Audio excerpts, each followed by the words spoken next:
Fratelloni's, boom. Hey, Joe. I am. Get the show started. Fratelloni's Hardware and Garden Stores brings you Garage Logic podcast. I'm going to call it this way: 1042. Nice. Yeah. March 24th, 2023. 83 degrees on this day in 1910.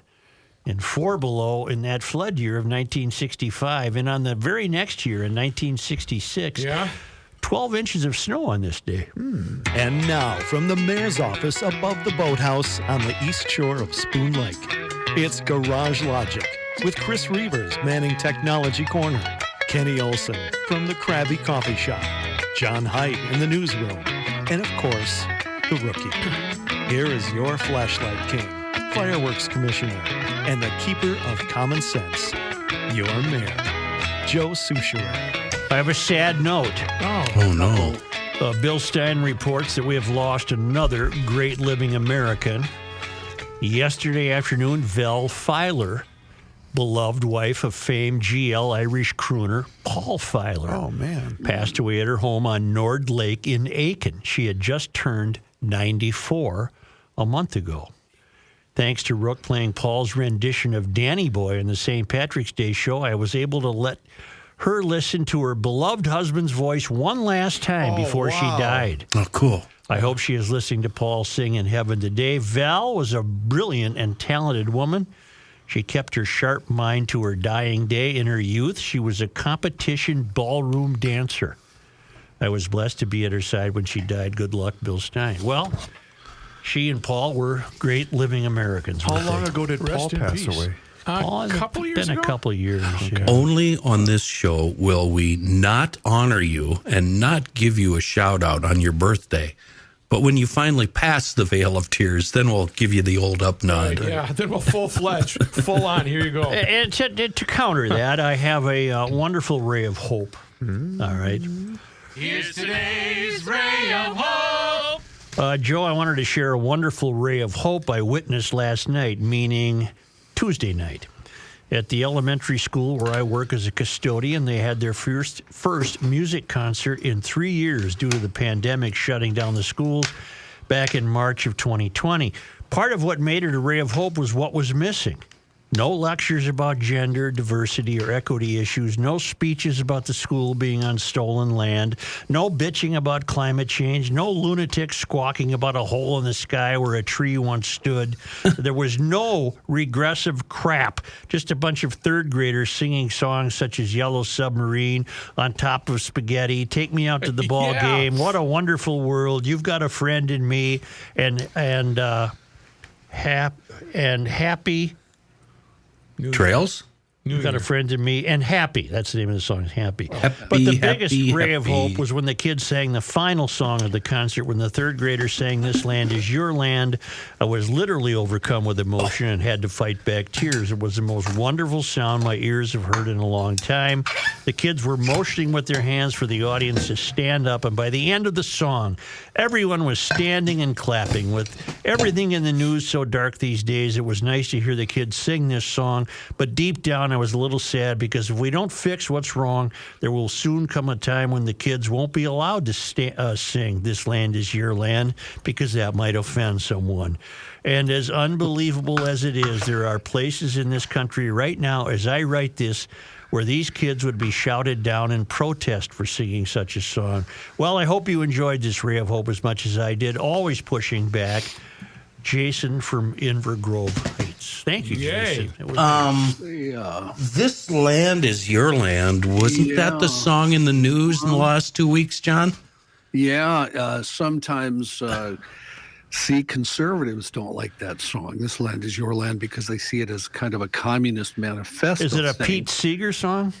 Pete Seeger did it, I think. No, didn't. This land is your land. This land is your land. From California to New York Island, from the redwood forest to the Gulf Stream waters. This land was made for you and me. You got to get the first two lines right, otherwise you miss the.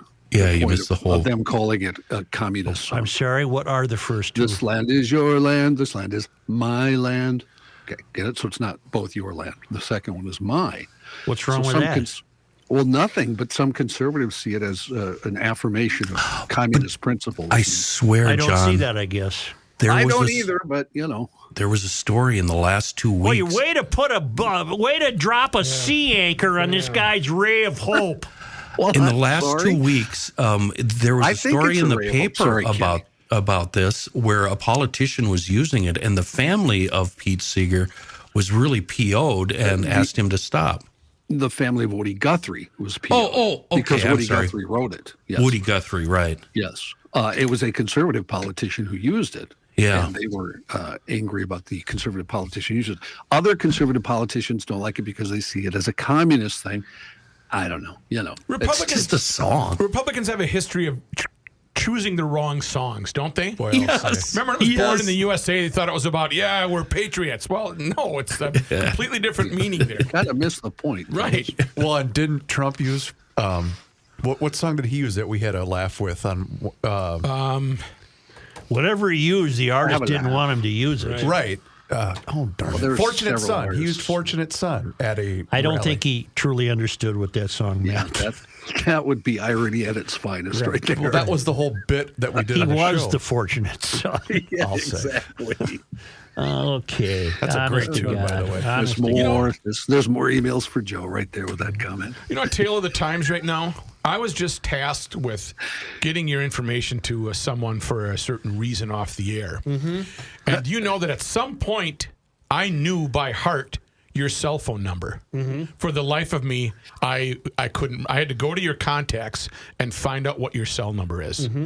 555 1212. I just thought it was weird.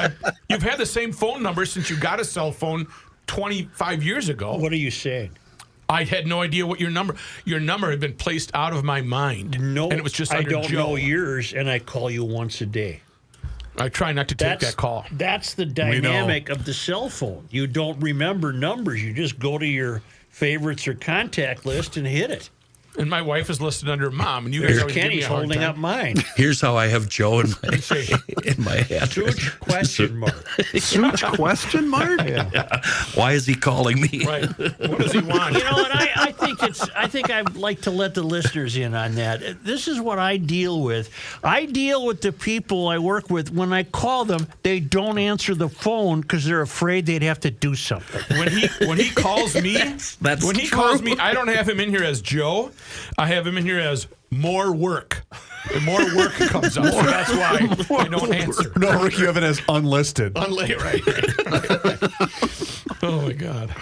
Oh. It's almost, I could almost do a positive Thursday. Oh, that'd be fun. Well, I can't. Darn it. Way to tease us. Faded fast. Do you recall that Paul Root in Buffalo was praising his Representative Marion O'Neill in the legislature because she responded to him in rational, sensible ways. And he's offering another example of that. He writes, another good update from the only representative who actually represents me, Paul in Buffalo. And apparently she has a newsletter that she sends out to her constituents. Last week, I helped stop potential fraud on yet another Democrat bill, House File 1440, which was passed off of the House floor last Thursday, appropriated $50 million for existing homelessness prevention and assistance programs. While we were hearing this bill in Ways and Means Committee, I caught some language in the bill that would have made it ripe for fraud and worked with the bill's author to amend it by deleting the language below.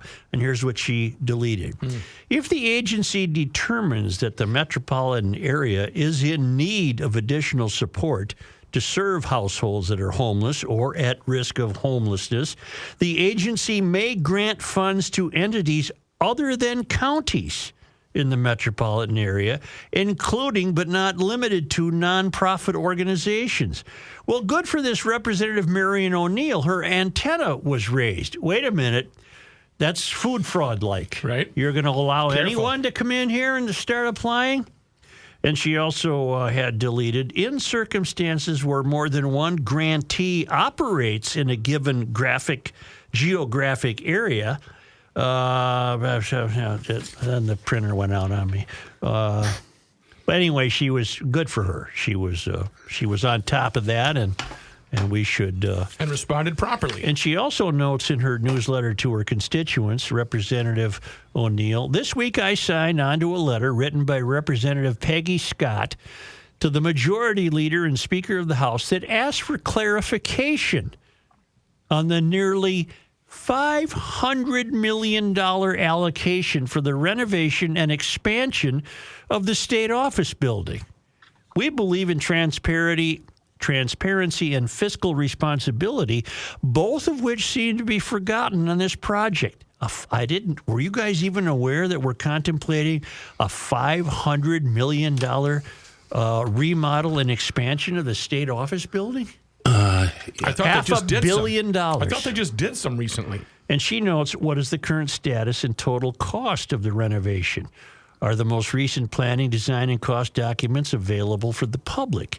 What is the total additional square footage to be added? Will the average size of lawmaker offices change under the current plan? Is the current plan designed to accommodate an increase in the number of staff? What lower cost alternatives to improve safety and systems in the existing building have been or are being considered compared to the grandiose plans revealed to the public in December of 2022? The response from the Speaker to Representative Scott and those of us who signed the letter simply stated, thank you for your note. We will get a meeting on the calendar for you to get an update from the professionals who have been retained to analyze the life, health, and safety issues associated with the state office building and to propose plans to address those. This is a disappointing answer, to say the least. When the state is spending $500 million on one building, the public deserves full transparency and accountability. Thank you, Representative Marion O'Neill. Yeah. I wish they were all like you. And Peggy Scott is a garage logician. I know her. Yes, she is. She is my rep, as a matter of fact. Good for Peggy and Marion. Yes. Then, She was on the board of Second Stork for a short while. Well, wonderful. No, really? Yeah. As always, Marion notes, if you need assistance on an issue pertaining to state government or have concerns or ideas about legislation, my office is available to you, and I'm going to choose to believe that. I'm going to believe that that's not BS. Right. You can email me or call me. You can also write a letter, and then she gives all the addresses and phone numbers. Take a letter. Well, she's out Buffalo way.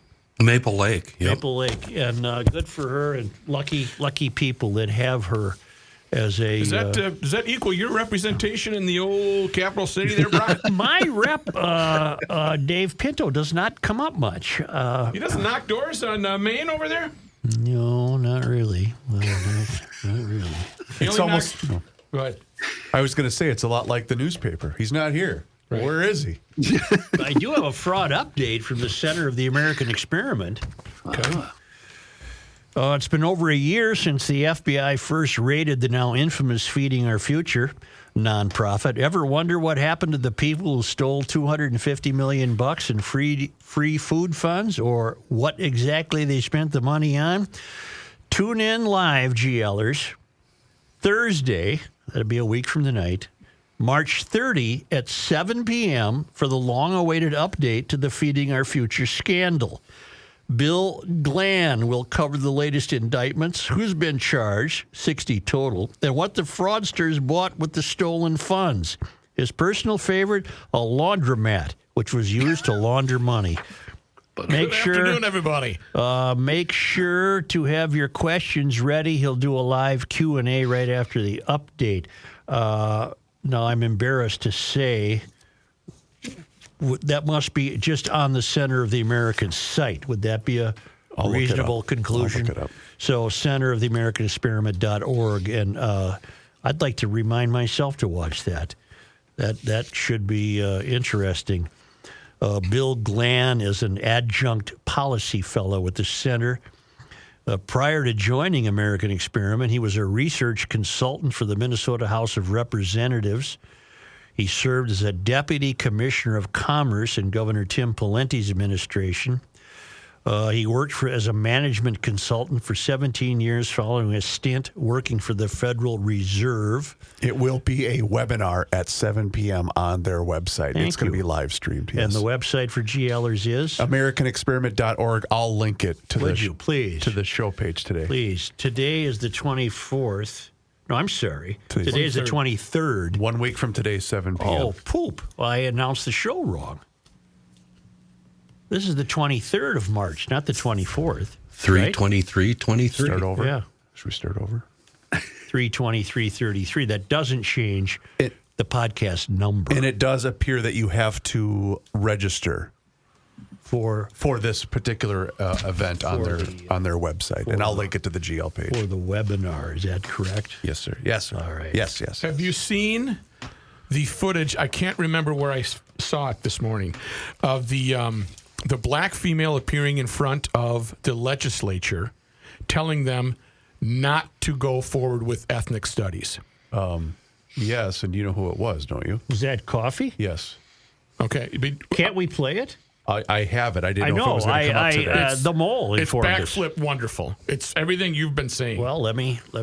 Well, do you want to do this and then come back? Let with me it? do an ad, because it's my buddy Scott Mueller. Yeah. And then I want to get my phone and I can set this up. It's Coffee. Perfect. Right.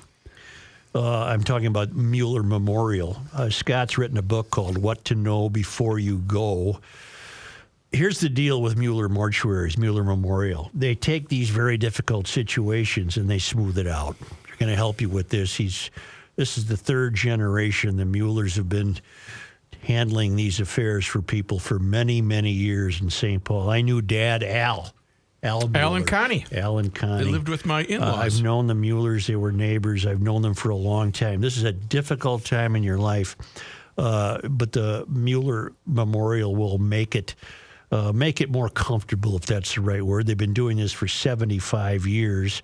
They take care of the difficult details. They create the perfect event to honor your loved one and bring families together, not to get maudlin, but to celebrate lives that have been well led. Celebrate, not just to grieve, but a celebration of life. Celebrate lives that are well led. And you know, he realizes this is not a fun thing to deal with, but when you learn more about what's involved, you understand it doesn't have to be overwhelming and frightening. And again, I would reference Scott Mueller's book, What to Know Before You Go. He answers most of the commonly asked questions about death, grief, and funerals. This is Mueller Memorial. Go to Mueller, Mueller, MuellerMemorial.com to learn more.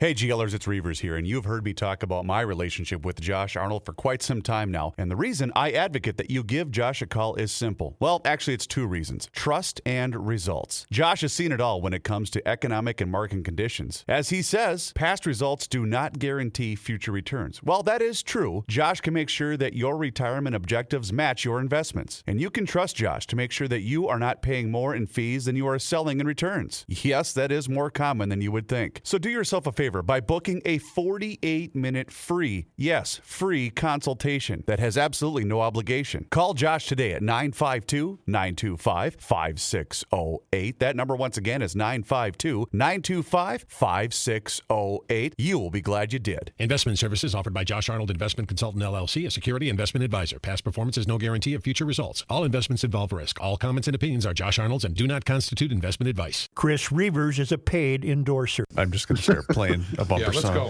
Good idea, Chris. Cinnamon girl, la la la la. This guy wears many hats, just not indoors. Joe Souchere. Bring that down. I need to go a cappella here. Bring that down. You're driving in your car on the way to Schoonover Body Works in Auto Care. They're on Lexington and Shoreview. Do. I can't do it. God. Obviously, we gave Mike Schoonover the day off because he would not tolerate that. I'll say. Schoonover He's Body a much better singer than you. Way better. They're up on E and Lex and Shoreview. He's a third generation owner. We usually find Mike in the shop, in the office, picking up, delivering vehicles, and supervising the construction, the expansion project, and then dealing with us, the public. But even than that, Mike and his staff, they're going to go to bat for us with our insurance company. This is one of the things we all love about going to schoonovers. They fight the insurance company for us, and they keep us in the loop for the entire process.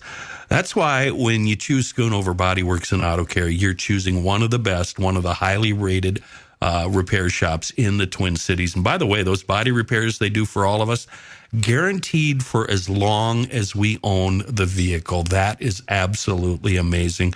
A wonderful staff, a great shop up there. They've, I think they've taken care of all of us here at GL. That's why they're the official body shop and auto care shop of Garage Logic. We're talking SchoonoverBodyWorks.com. I believe it's being advocated by the regressive-dominated legislature that the schools in Minnesota should teach critical race theory. Mm-hmm. And they believe it should be required in all K-12 schools. And it's omnibus education bill. House file what? 1269. Now, do we know, was Kofi testifying yesterday? This video surfaced yesterday. This is Kofi Montzka. She spoke Tuesday, March 21st. All right, Tuesday. This is Kofi. We've had her on the air. She's a Roseville mom. She's a lawyer by trade. She is a GLer. And here is her speaking to our state legislature. My name is Kofi Montzka. I'm an attorney, wife, and mom to 3 boys, 2 of which are in high school. This bill requires that schools teach ethnic studies starting in kindergarten, and I'm against this. You might ask, why in the world would a Black person speak against ethnic studies? Because not everything that sounds good is good. The definition of ethnic studies right there in the statute says that there's a connection between a person's race and their stratification. The bill tells kids of color that they are stuck in a caste system based on their race. It also tells kids, and I quote, that institutions chronically favor white people and disadvantage people of color. I'm sick of everyone denying the enormous progress we've made in this country, acting like it's 1930. We used to have a race-based system. We got rid of it, and now you're all trying to bring it back. This curriculum will not help kids of color succeed. All it does is remove any reason to try. And I repeat that. It removes any reason to try. And this is not some theoretical crap. This stuff happens. These messages are very harmful. Just last month in my high schoolers band class, the teacher took 20 minutes at the beginning of class to talk about anti-racism. He told the kids to look around.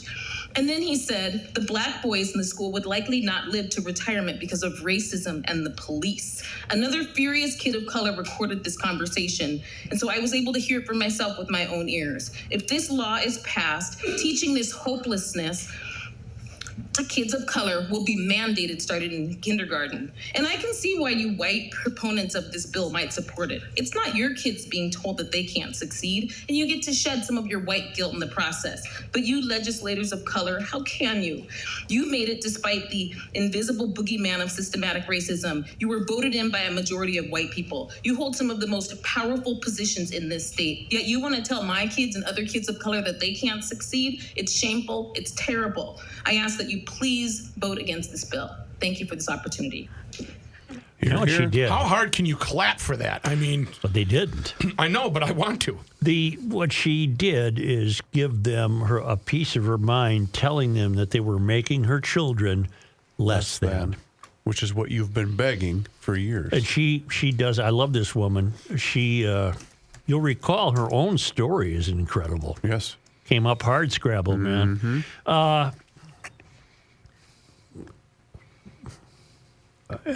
What can I possibly add to her eloquence? Nothing.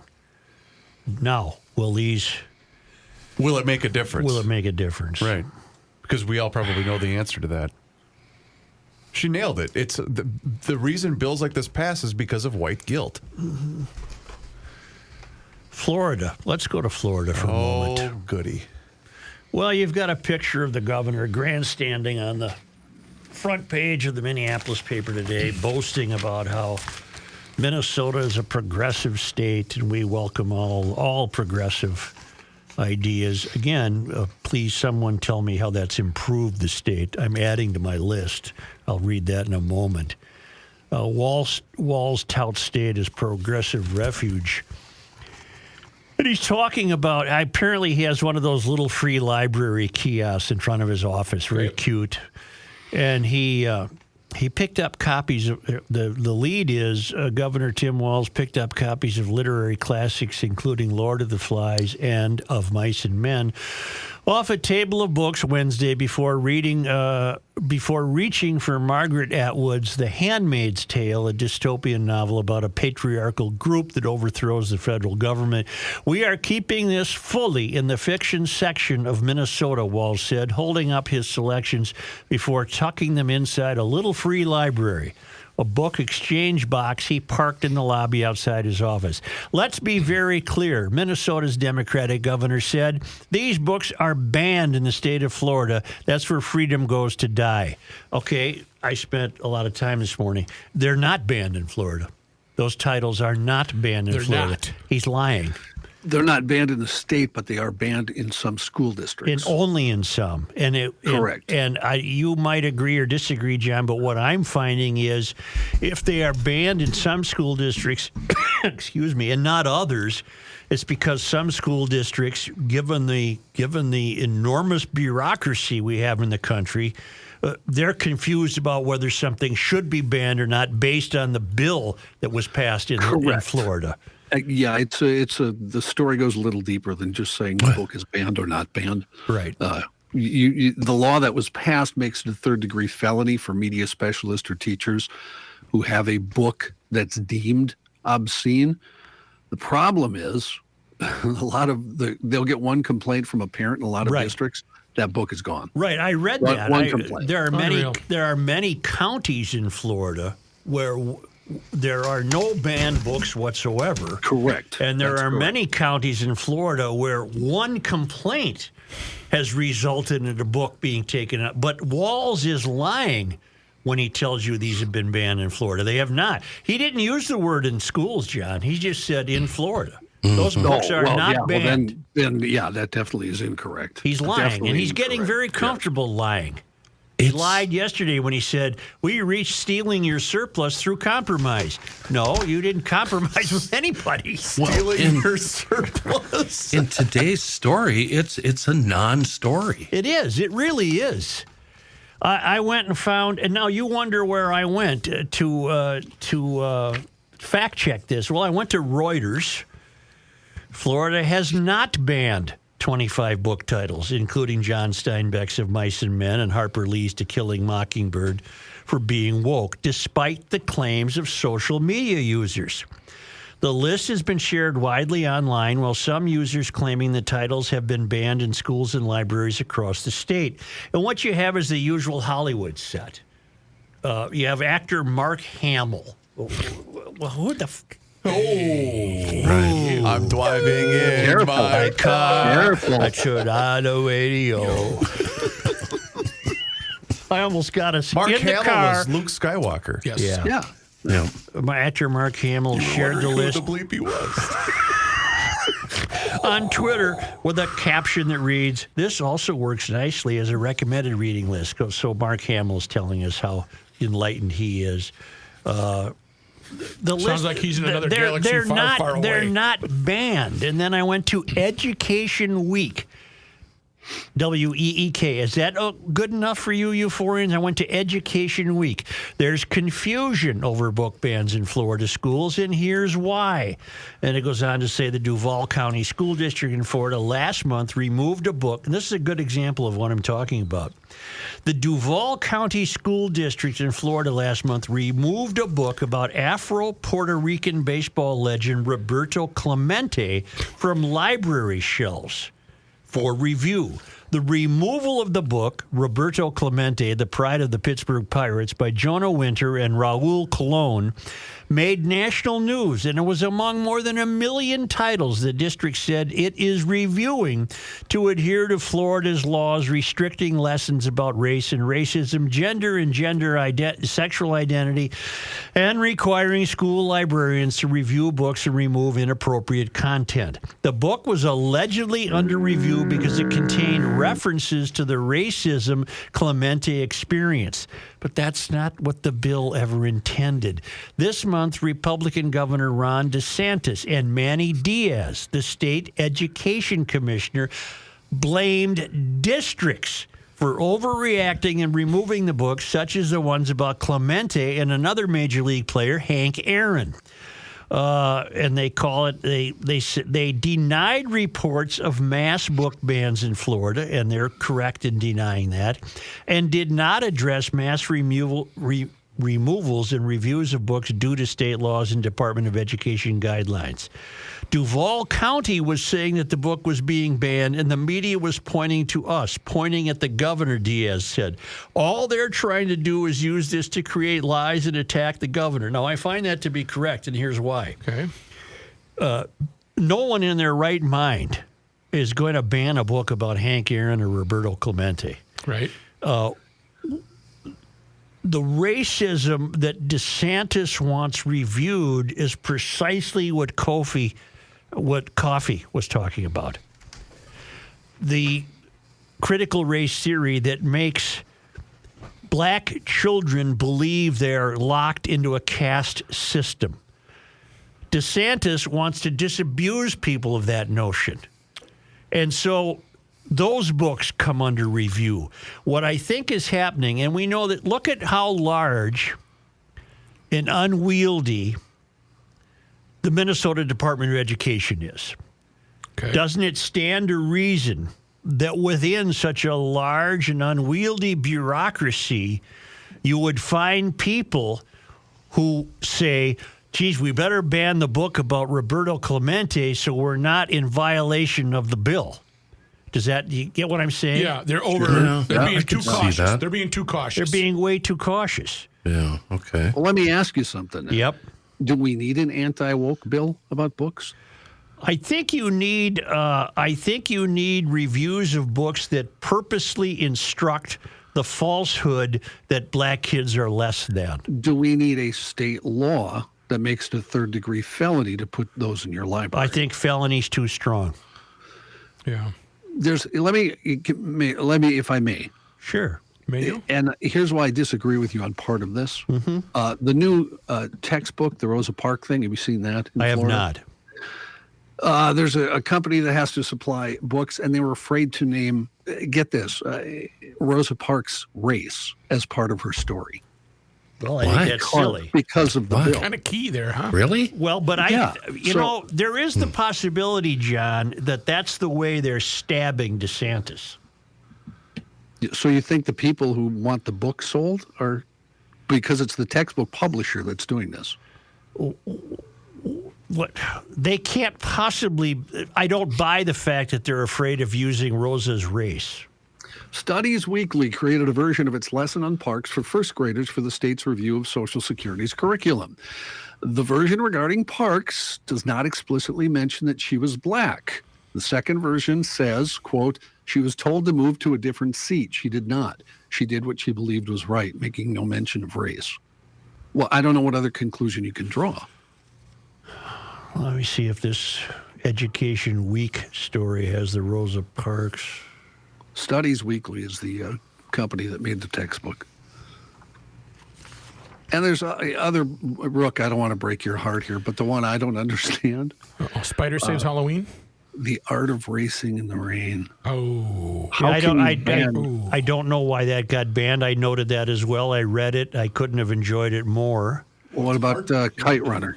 I read Kite Runner. I enjoyed it. I don't know why that was banned. And that's in more than one county, which is disturbing. 2023, we're sitting here discussing banning books like it's the 50s. What the hell is going on? And why are we? Well, because there's a woke law. Because Florida's law specifically bans critical race theory, which Kofi was just testifying against, which we all loved her speech. Right. Which some Republican lawmakers use as an umbrella term to target equity initiatives and teachings about systemic racism. At the press conference, Diaz said critical race theory was rooted in Marxism. We don't want this in our schools because we don't want to divide our kids and teach them to hate each other or to hate our country, he said.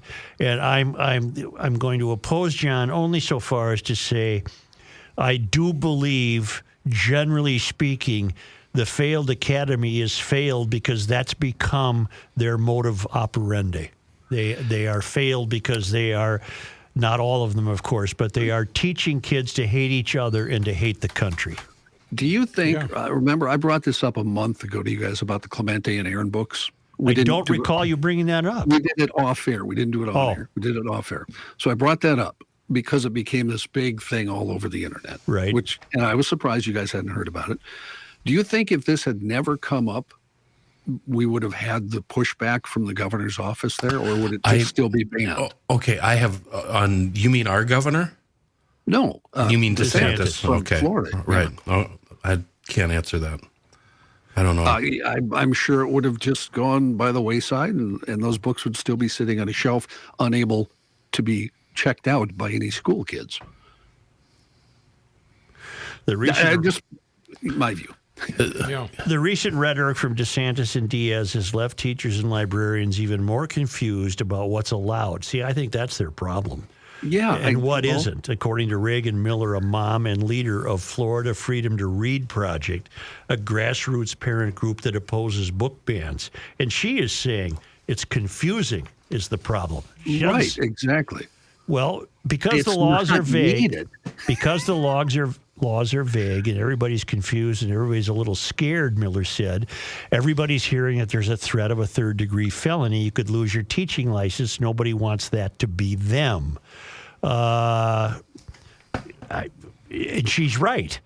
But then, you know what? It was poorly written then. The law needs to be rewritten. Yeah, I'd be fine with that. Yeah, and lawyers are hereunto thereof. Couldn't they be as specific so there's no loopholes or interpretations? Well, we just had a very small example from the representative out Buffalo Maple Lake Way. She caught a bill where the language opened up the possibility of people who are not state entities getting money to address homelessness. Okay, that would have been confusing. She took care of it. Mm-hmm. Well, the same thing probably would have happened in this bill where they're not sharp people. They're supposed to be, but they're not. And the bill could have been written in such a way to get rid of all confusion. There's not a God's chance in hell that DeSantis, I don't know much about him, but he ain't going to ban a book on Hank Aaron. Right. It just isn't going to happen. So, see, my point is, do we need a law that tells you what books to ban in your school? Isn't this already evident? What should be banned in your school and what isn't? John, the schools are full of lap dances performed by drag queens. The schools are full of books that you even have school policies that make kids less than. We've fairly well established that in Minnesota. Yes, my answer is unfortunately. I understand where you're coming from philosophically, but unfortunately, how else are you going to put a rein on the people who are insistent on making it a failed academy? Yeah. Well, I can't jump on board with you, Such. I don't care. You don't have to. And John doesn't have to. That's not why we're here. I'm on board with you, Such. Go get him. You guys aren't. We're not angry about the same thing here. You're not angry about what I'm angry about. I'm angry about our governor marketing himself in this state by inserting himself in a story that he has no business being involved in. I can get very easily angry about that and join you. Of course I am. Yeah, and me too. And the bigger issue, I think, is the way we talk about politicians in general, being, clowns for the media, et cetera. That's the overall big juncture of this entire story. I mean, every angle of this story. There's obviously some personal beef between these two clowns. See, I have another theory. I think Walz has been put to work by the Biden administration. Well, and you could say the same about DeSantis, who plans on running for president on the Republican ticket. Well, who's he been put to work by? Well, his own campaign. Himself and his ambition. Yeah. And so I think I love that theory because I think Walz is fighting that on whose orders. I don't know. I'm willing to believe Biden. Sure, why not? And here's what bugs me, and this is why I get angry. In the meantime, we have all these issues that we always talk about, for instance, crime, et cetera. In the meantime, we got a guy who's going to run for the presidency talking about banning books. And here's why, and holding news conferences about it. It makes no sense to me. Well, How about if we concentrate I on hate what to we use should? it. I hate to use this word, but it's more nuanced than that. He doesn't want to ban books. Look, I don't know what this makes me, but I don't want books in the schools breaking down changing your gender when you're in the third bleeping grade. Well, yeah, I agree, but that And shouldn't need a law for that. Oh, but you think, John, without a law, those books wouldn't be there? But here's there. My problem with this is I have a list of books here, half of which I've read, that I don't understand the point of why we can't have them in high school. Okay, let me ask you something there, Tipper Gore. What happens when you ban something? What happens when you ban something publicly? Huh? It becomes a forbidden fruit. Yeah, sales go up. Everybody reads it. One of my favorite tweets about all this, Stephen King, who's, of course, a radical lefty, but his tweet was, kids, when you find that list of books they want to ban, make sure you run out and buy everything. That's what I've been doing that since I was a little kid. Yeah. My God, I've got Mein Kampf sitting on my shelf, which, by the way, is a piece of crap. We talked about Ball 4 yesterday on here, Jim Bouton's book. I read that when I was 13. Yeah. There's no way on earth they'd let that book in a school now. I just want to make it for the record that Rook and I both also belong to Education Week, WEAK. Oh, yeah. How about... Do you want sexualization introduced to third graders? Oh, what is sexualization? Well, I had in a Catholic grade school, Joe, I had sex education in the third grade. In a Catholic grade school. Oh, yes. grade. Well, we sure didn't, and I live close to the country's tallest buildings. 1967, St. Joseph's Church, Mandan, North Dakota. We had sex education on Sunday afternoons. Listen, we didn't have that. We learned about sex on the playground like you're supposed to. Well, you didn't let me finish here. We learned in 5th grade sex education, and it was taught by all the 8th graders. Yes. That's American right there. That's how it Let's leave it at this. Walls is lying about the 2 books he references. Yeah. I'll give you that. Yeah. Really He's lying. Yeah. And he's getting very comfortable at it, as you said. He is. The point of all this is, I think I hate all politicians. That's the point. John, remember what we did a couple of months ago on the Krabby Coffee Shop when Walls said he wanted to start marketing the state to Floridians? Yeah. We actually came up with a jingle because it was so ridiculous. And this, it looks like this is just a continuation of that ridiculous notion. Yeah. Well. I second that emotion. Maybe I'll go buy some jewelry. Yeah, it does. Well, it does brighten a life, though, when you introduce some jewelry to your life. It's R.F. Moeller Jewelers at 50th and France and Edina and Ford Parkway in Cleveland and St. Paul. They've been there since the early 50s. It's multi-generational. It's the best jewelry stores in town. I've gotten to know these people. It's kind of weird. I'm getting to know all the people we represent, you know?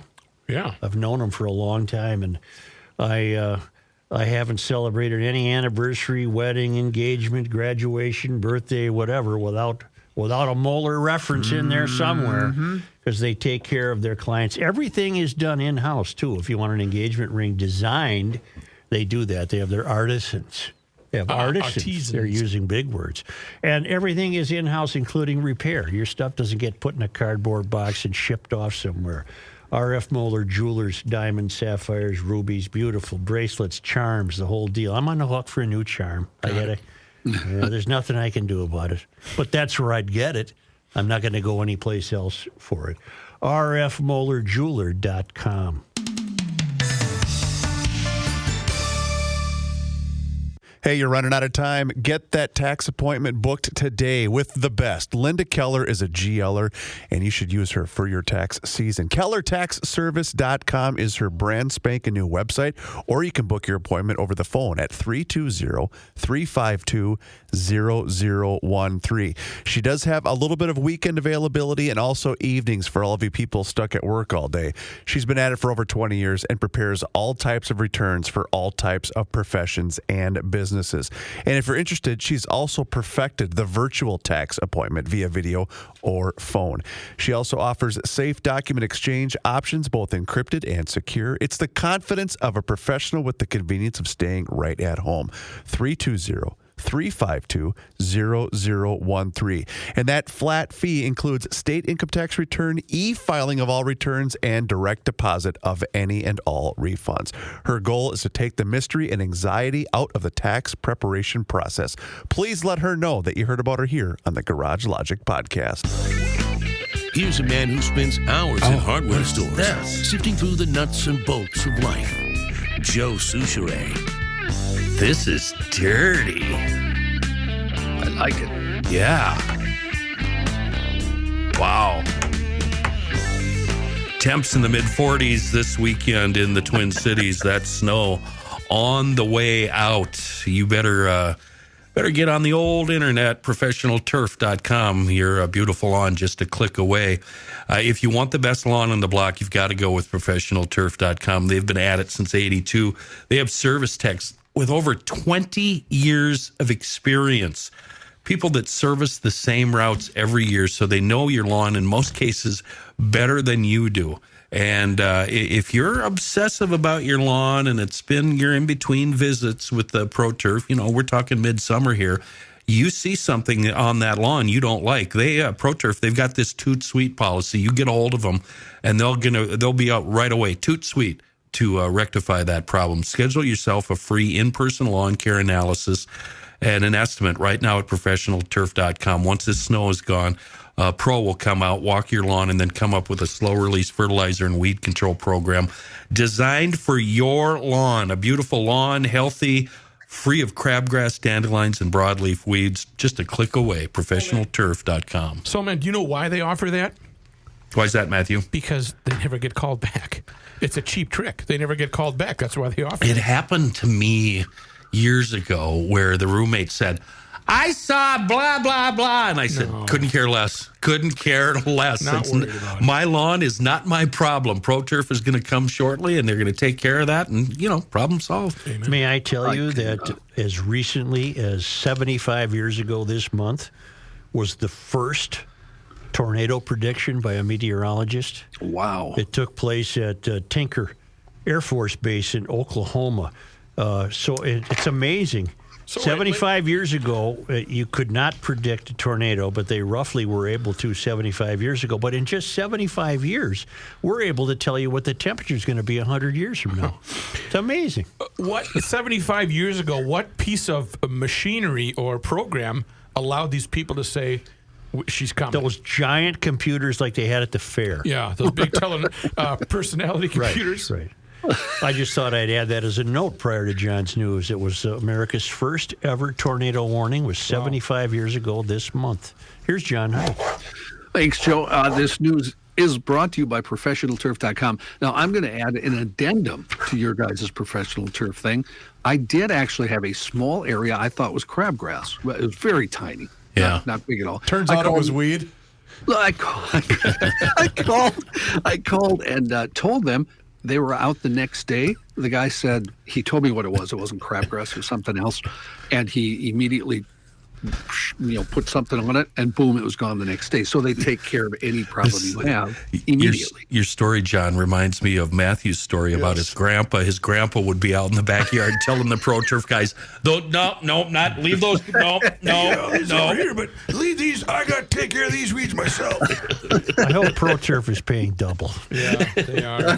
They're paying for it, believe me.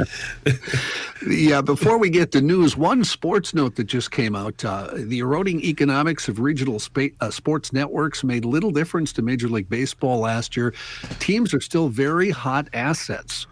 In fact, Artie Moreno, remember last year he was going to sell the Angels?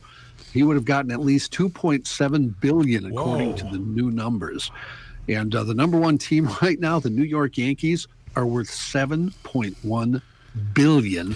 That's with a B, 18% more than a year ago. They do collect $143 million in cable money. They're televised on the Yes Network, the most profitable and most watched RSN in the country.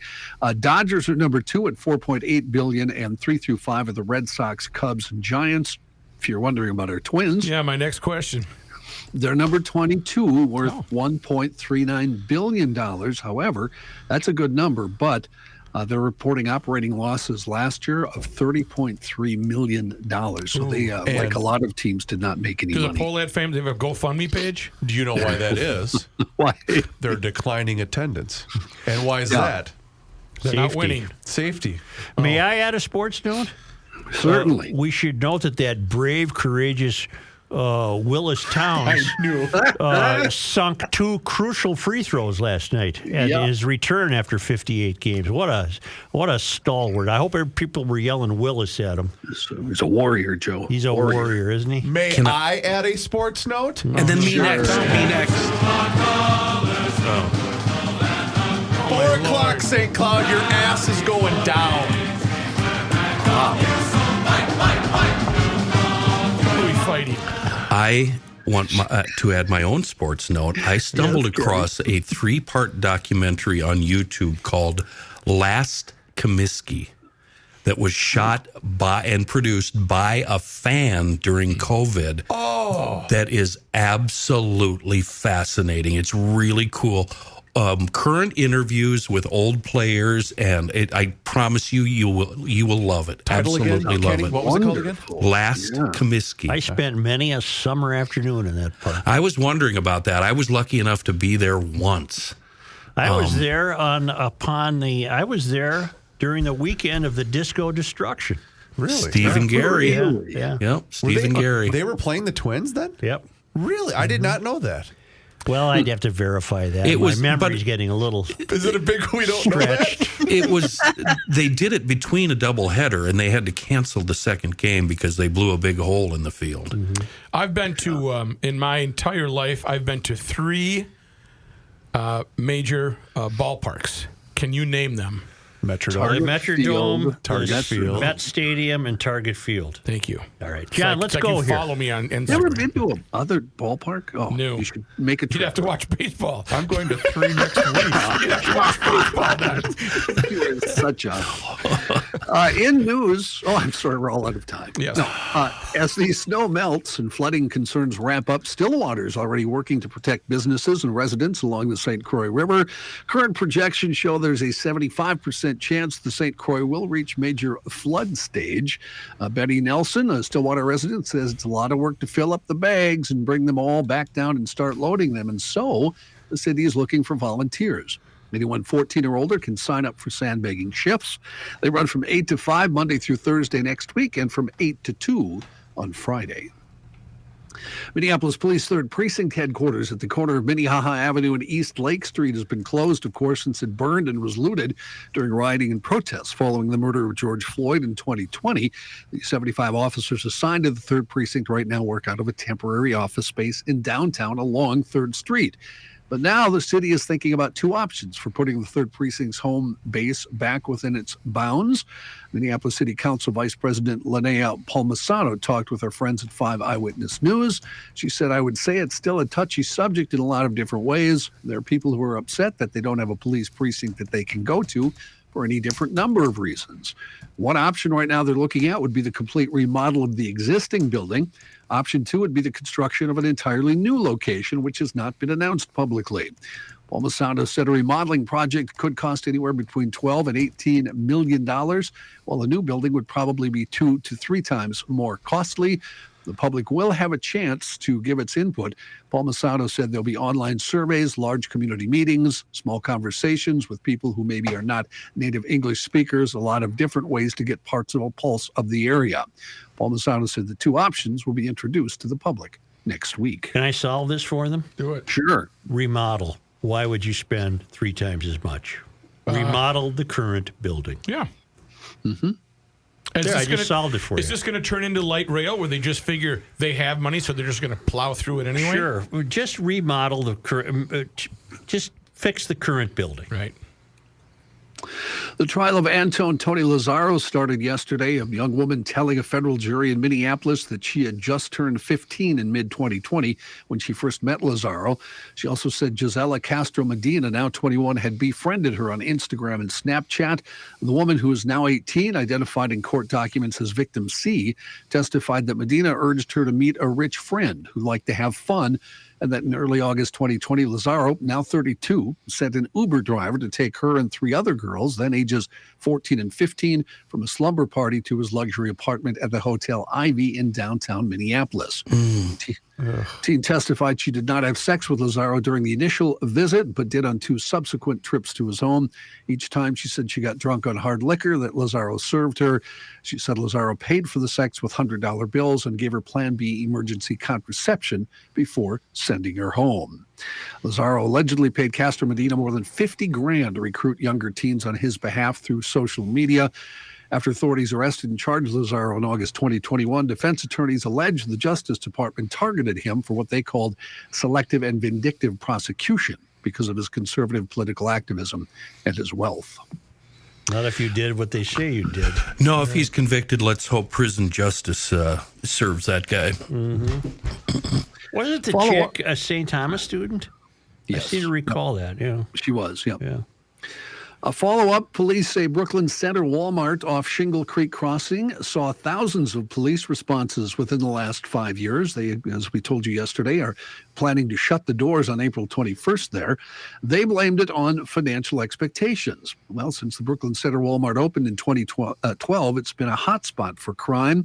Brooklyn Center police said Walmart made 6,177 calls for services in the last 5 years. That's unbelievable. And now watch, all these neighbors will say, well, we're now a food desert. Well, then you should watch what your children do. I was wondering this because when I brought this up yesterday, but why are these stores so afraid to call it what it actually is? Because they're afraid of rubbing the regressives the wrong way.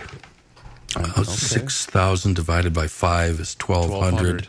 Divided by 365 is 3.28 calls per day. 4 calls a day. Wow. That's, outrageous. Brooklyn Center Police said that is double the number of calls compared to surrounding businesses like Super 8 and Cub Foods. For further context, police say just miles away, the Walmart in Brooklyn Park had only 1,679 calls for services in the last 5 years, so about 1/5 of the number. Does Walmart have food? Center. Yes. Yeah, they do. Yeah. The one that's over here. Grocery store. Didn't they close? The one that's on University? The one that's on University has closed, yes. That's what I thought. Okay. A while ago. Now it's Ward's is gone, too.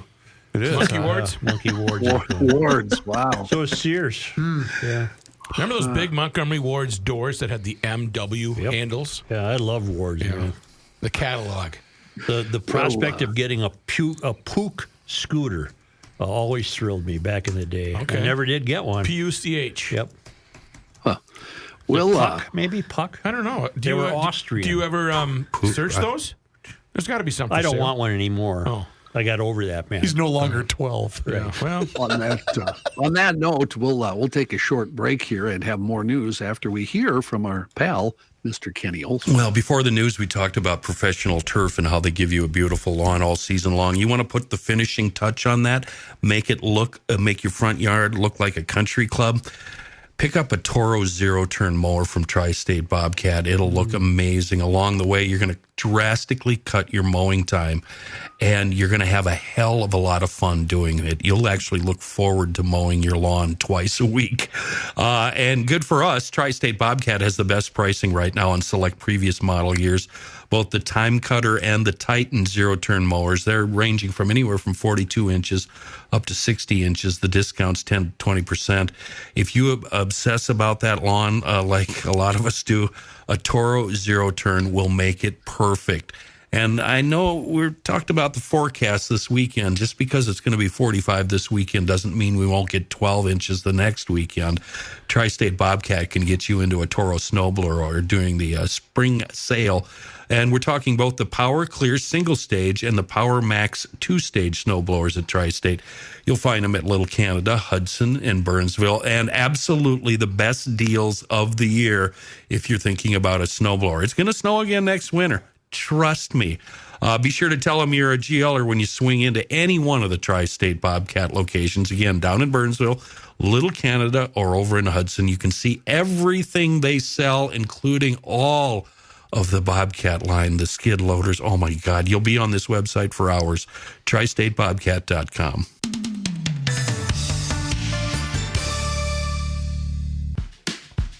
It's the end of the world as we know it, and he feels fine. Joe Souchere. Speaking of the end of the world, it is the end of the world if you are in Minnesota and your heater does not work, your furnace does not work. Well, there's only one place you should call and trust, and that's 4 generations, 100 years under their heating and air conditioning belt, and that's Ray and Welter Heating.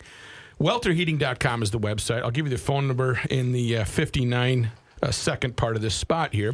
But it is so important. And don't think that because it's going to be 45 degrees and you're going to turn your heater off for the season eventually that you don't have to worry about it. It's not going to go away if it's making any funny noises. It's going to, same thing next year. So have them come out and check it out.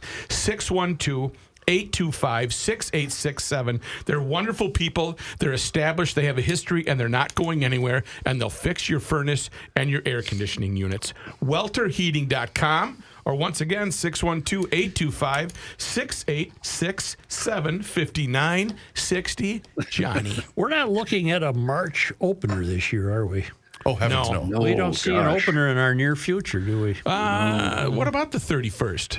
Unless there's a drastic change. Well, what day is that? Yesterday. Friday.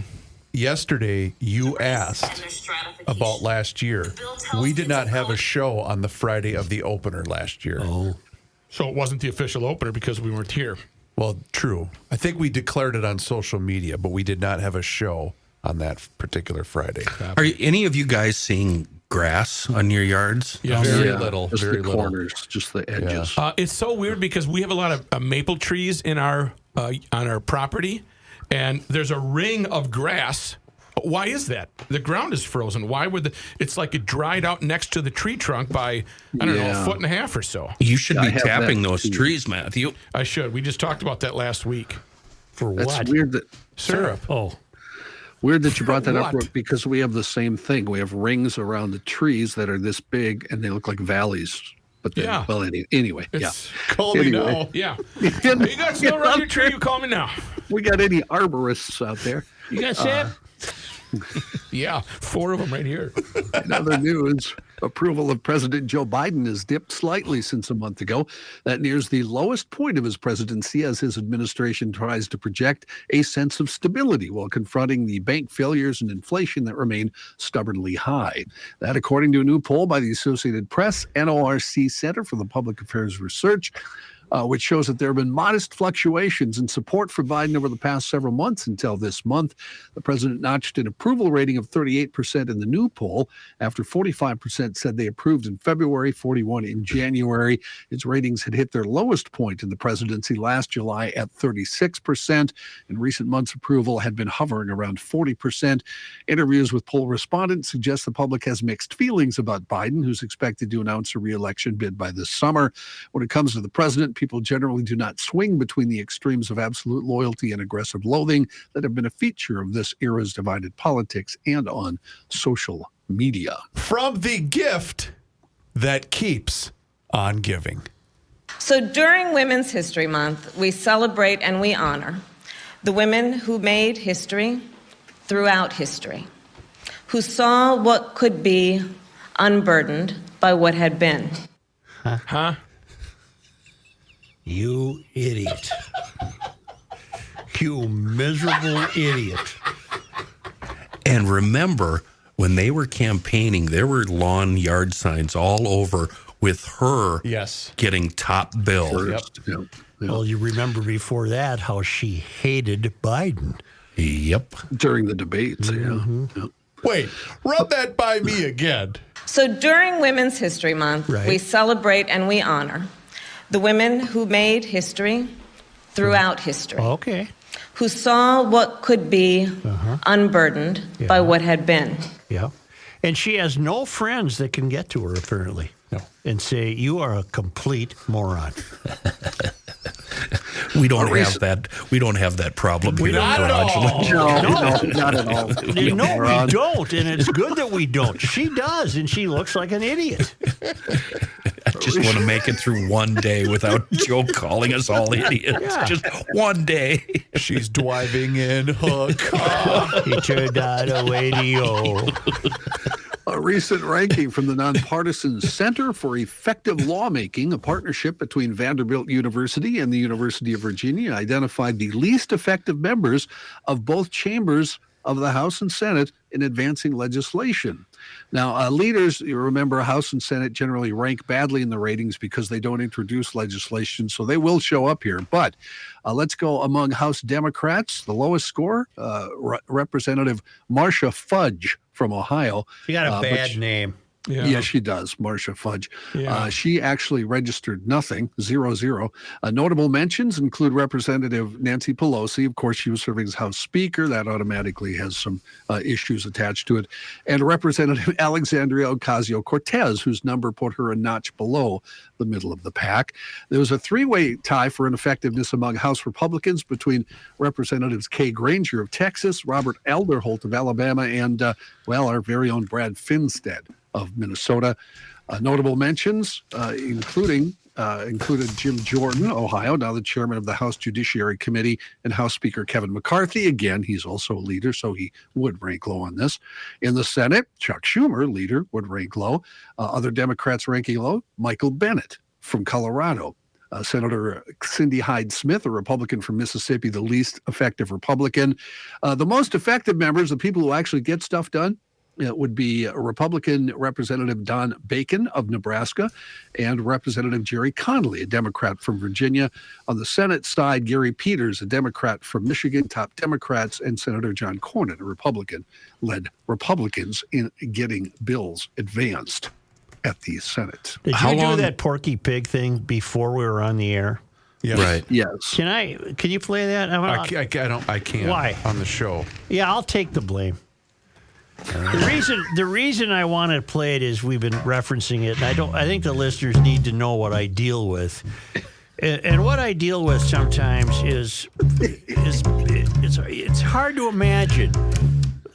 Kenny starts off by saying he woke up with a new bass line he had to play. So he's playing that, and then Reavers. Hold on, give me a second here. A college graduate, which is hard to believe.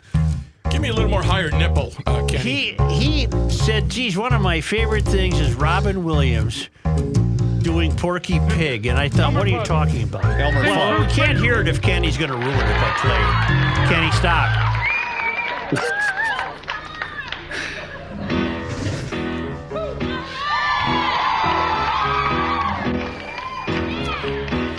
I'm driving in my car.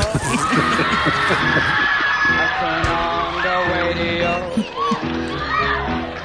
I pull you a little closer. You say no. You say you don't like it. Like it? I say you're a liar. But when we get, it's like fireworks. I just so hate myself for finding that funny. GLers, I am so sorry. GLers. I didn't know at 4:30 this morning when I woke up with that line in my head that this was going to torment you. I'm sorry. And, we all know each other pretty well. I knew that the first thing I thought of when Kenny started to sing that song was I thought of the Robin Williams bit, and I thought, I better not play it. It'll make Joe mad. And I went, oh, wait, that's going to get Joe going. I should play that. Oh, God help us. And then you loved it. You thought it was funny. It's not that. I just can't help myself. Good luck getting that song out of your head. It's been stuck since the show started. And Joe, I could not wait for John to sign on this morning so I can talk to him about it. Now, does John play it on the guitar? He does, but there's a half a second. There's a half a second lag. Well, so what? What key in, Kenny? At this point, You have to do it in the Pointer Sisters key. We never use it as waiting. What's this one? This one. Oops, I got a bad chord. Boy, do you ever. This one. I was driving in my car. It is hard, Kenny. Then it goes up. I think we're all cracking up. yeah. Back down. Back up. I can't reach it. Then down to, I think it's A sharp. A sharp. What radio station are we? For those of you at home, it should be in G, but for some should be. reason, That's the Springsteen one, yeah. And then there's small talk. Honey, do you know who my favorite author is? Wendy Wayne White. And his wife is Wendy Webb. Now it can be Barney Miller. But Oh, Rook, I need a month to practice that one. Rook, what should bring us even more joy is when the mayor is on one of those great car trips he likes to take throughout the summer, and he's going to be having satellite radio on, and that song's going to come out. It's going to come out and drive off the road. In your car. Singing it, it's Elmer Fudd. On the radio. Love it.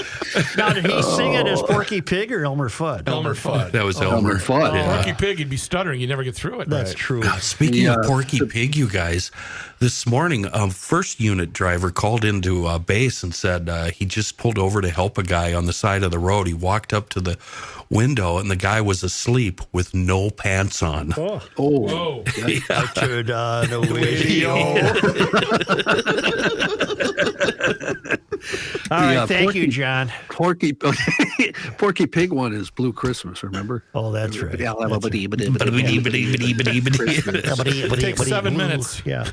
All right, thank you very much. Moon Motorsports up in Monticello, 52 years strong. It's a family-owned and operated multi-line dealer, bringing us the very best in outdoor recreation.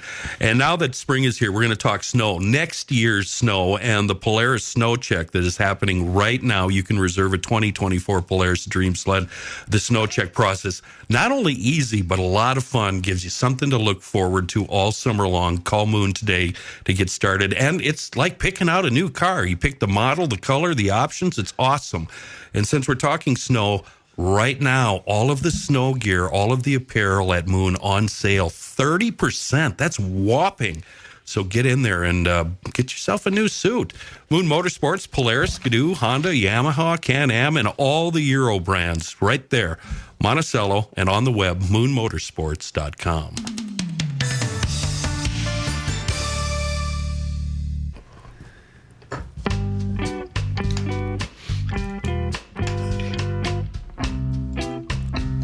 Truth, justice, and the suture. Me? Oh. We're not going to be on tomorrow. There will be a best of Garage Logic. There will be a broadcast. But that's 2 Fridays in a row. We will not let that happen next Friday. We'll be back we'll be on all next week. You guys will do a great job. But I want to leave you with this thought. The St. Paul School Board has authorized the super to enter into a purchase agreement with Houghton Mifflin Harcourt and Savas Learning Company for a new K-12 math curriculum. Because that must be the reason the kids are flunking math. So. I think right? that is, yeah, most likely. The program provides a high-quality, culturally responsive K-12 math curriculum, okay? That's what it is then. Yeah. What the hell is culturally responsive math? Gobbledygook. Somebody's just spending more money. Well, can't we all just draw our own conclusion what that means? Culturally responsive math. Does that mean you don't have to pass it? Well, don't you see that as it's just lowering standards? Yeah, you make people That's less all it than. is. I'm driving in my car. Only because, Reavers, only because they come to us all the way from Marloth Park in Mpumalanga, South Africa, from the Traveling Lymans. Check them out. It's cool stuff at worldwidewaftage.com. Worldwide Waftage. Exactly what I was thinking. Worldwide Waftage. Jeez. God in heaven. On this day. No. On this day in 1823. March 23rd. Adrie A. Swift. Only better in song. Henry A. Swift was born in Ravenna, Ohio. He was served as governor for 6 months during the Civil War, succeeding Alexander Ramsey, who left office for the U.S. Senate. Swift died on Feb 25, 1869, in St. Peter. On this day in 1860, 323. convicted of poisoning her husband Stanislaus, Anne Belansky was executed in St. Paul. Belansky would be the only woman and the first white person to be legally executed in the state, although serious doubts about her guilt still persist. On this day in 1971, 323. Minnesota was among the first states to ratify the 26th Amendment to the U.S. Constitution, which gave U.S. citizens 18 years of age or older the right to vote in local, state, and national elections. Both Minnesota and Delaware claim to be the initial actor on this important issue, although one Minnesota legislator who voted against ratifying calls the state's role a dubious pleasure. Ratification by the necessary number of states would be completed later in the year.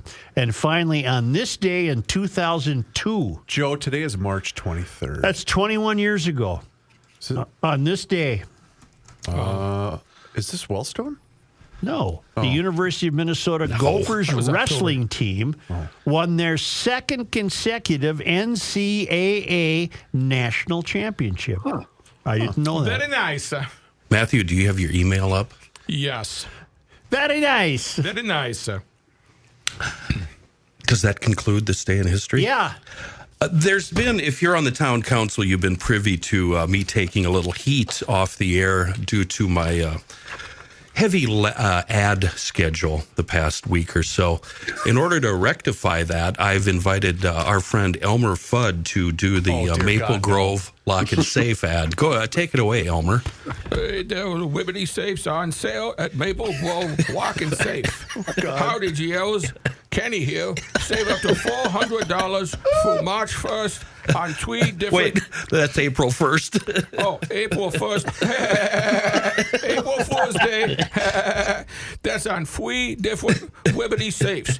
Listen to all these options. Colonial Series with the level 4 security and 75-minute fire protection waiting are still on sale with $400 off. The Fat Boy level 5 and 110-minute fire waiting is still $300 off. The Centurion 24 is $300 off. The Liberty Safe sign lineup is the best money can buy. Made here in the United States of America. Transferable lifetime warranties. What is it? Transferable lifetime warranties. And thanks to Witch at Maple Grove Lock and Safe, professional delivery and installation is available. Stop in and meet and greet Witch at 6901 East Fish Wake Road and check out the entire lineup of Maple Grove LockandSafe.com. That's MapleGrove.LockandSafe.com. 5960. Now back to the show. I'm driving in my car. All right. I turned on the radio. I'm just emailing the sales department. Hey, guys, we owe Maple Grove an ad. No, we don't. Who could do it better than Elmer Fudd? Maple Grove, Lock and Safe. Boom, boom, boom, boom. I'm driving in your car. They turn on the radio. I think you're going too faster, so I ask you to go slow. But then you take a right turn, and we go to White Castle. Because I'm so hungry, my stomach is on fire. And then we park your car.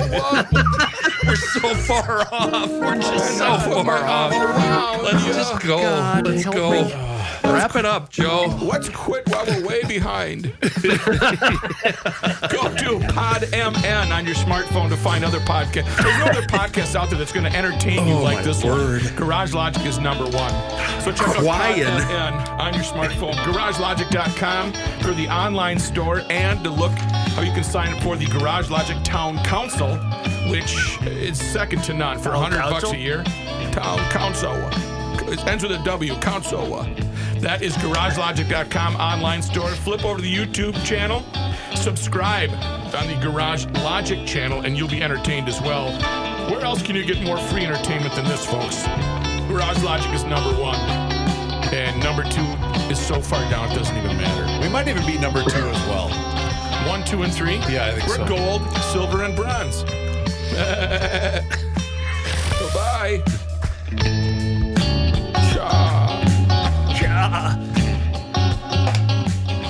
It is time once again to check in with our guy, Mr. Money Talk. Josh Arnold is with us once again here in Garage Logic, and now is the time for you to do the same, especially in these volatile times. So don't delay. Pick up that phone and call 952-925-5608. That number once again is 952-925-5608 for that free, yes, I said free, 48-minute financial consultation. You're always going to get straight talk. You're never going to get sugar-coated advice. And the man himself is with us once again. And Josh, today, you're starting to see some green after all that sell-off, aren't we? It'll be very nice to see even more green in the coming weeks as the snow disappears, the grass returns, the Twins show up at Target Field, the robins dance in the trees. Yep, spring is, as they say, spring is a time of renewal. We are in spring. I'm very hopeful for the Twins, and I continue to be hopeful for my stocks and the market overall. As we have been saying, volatility will continue in the market, and it will vary from sector to sector. Yesterday, after the Fed's announcement of a 25 basis point hike in interest rates, which was expected by many, including myself, as we had talked earlier this week. Jay Powell said there's still inflation in the system. The Fed is still on the path to bring inflation down. They still have numerous concerns, but they are looking at the banking system, which they do say is solid, but they are concerned that with some of the issues facing the banks, again, that we have discussed due to banks' holdings of long-term or longer-term government securities, and the value of those securities coming down as interest rates have gone up has put many banks' balance sheets at risk, and banks could start to tighten credit. So we don't have a credit issue, but banks could start to tighten credit, which would make it difficult for businesses to get loans, consumers to get car loans or home loans, etc. I'll say the issue with the banks and tightening credit due to the banks' bond holdings being worth less could help the Fed in their attempts to bring down inflation. And Powell did bring this up. The job market is still tight and wages are still moving up, so the Fed is still concerned with that. And you know my feelings about employment. More people working at whatever wage, the better it is for the economy. I'm more on a growth mode, not in a stop or stall the economy mode. Growth will definitely help to also bring down inflation. Nike did report their earnings, switching to some individual stocks. Nike reported their earnings. They did better than people expected and did see some positive news for their products. Nike also is still seeing some success in direct-to-consumer, but looks to be returning to selling more products in the store. At least that is the takeaway from an interview that was done with the CEO, or the newer CEO of Foot Locker. Foot Locker, by the way, did better than expected with their earnings reports, did say that they are going to be cutting stores, but adding some new concept stores and also increasing the pay of their associates. Foot Locker is going to be concentrating on the sneaker culture. Well, that fits in with one of my focus areas, that being focus areas that I have with my clients are companies involved in the internet, leisure-related companies, China-related businesses, real assets, and I do some short-term trading. We do keep our asset allocation model keeping up to 30% in cash and the balance invested in companies within that focus area. Now, Foot Locker does look to be very interesting. Yes, it's a retailer. Retailers are going to have a tough time if the economy slows down. But my father used to say, regardless of what's happening in the economy, and particularly in a slowing economy, people still need new shoes. People are still going to buy shoes, and more people are, we'll say, running around, whether it's in sneakers or running shoes. And many of them could be running to not just my favorite running stores, TC Running, with as many locations in the Twin Cities, but companies like Foot Locker or Dick's or Academy Sports. Foot Locker is trading at a very low price-earnings multiple, a positive for value-oriented retailers. It's trading at less than half the sales, another value metric. It does carry a 4% yield, and it's currently trading at the bottom of a recent range. Another company to consider. On the downside today, companies called Block, used to be known as Square, is dealing with a short seller who is really attacking it. They said after 2 years of research, they say that they have some major disagreements with Square's accounting, particularly in their cash apps business. Here it was, I thought that Square could be considered an alternative bank, and there are many people that use it as an alternative bank, particularly using their cash app. Square has not returned analyst comments about the short seller, but Square did saw its stock go down. Banks, now I'm staying away from banks. Well, that's not new news. I've stayed away from banks for decades. But given some of Powell's comments and given some of the portfolios, I'll stay away from banks and stick with my growth-oriented companies. Excellent advice, Mr. Money Talk. You heard him, GLers. Now's the time for you to pick up the phone and make the call for that free 48-minute financial consultation by dialing 952-925-5608, a number that will always give you straight talk and never sugar-coated advice. Josh, as always, thank you so much for the time and the chat. Have a great day and a fantastic weekend, and we'll talk to you again next week. You have a good trip. Thank you, sir. Investment services offered by Josh Arnold Investment Consultant, LLC, a security investment advisor. Past performance is no guarantee of future results. All investments involve risk. All comments and opinions are Josh Arnold's and do not constitute investment advice. Chris Reavers is a paid endorser.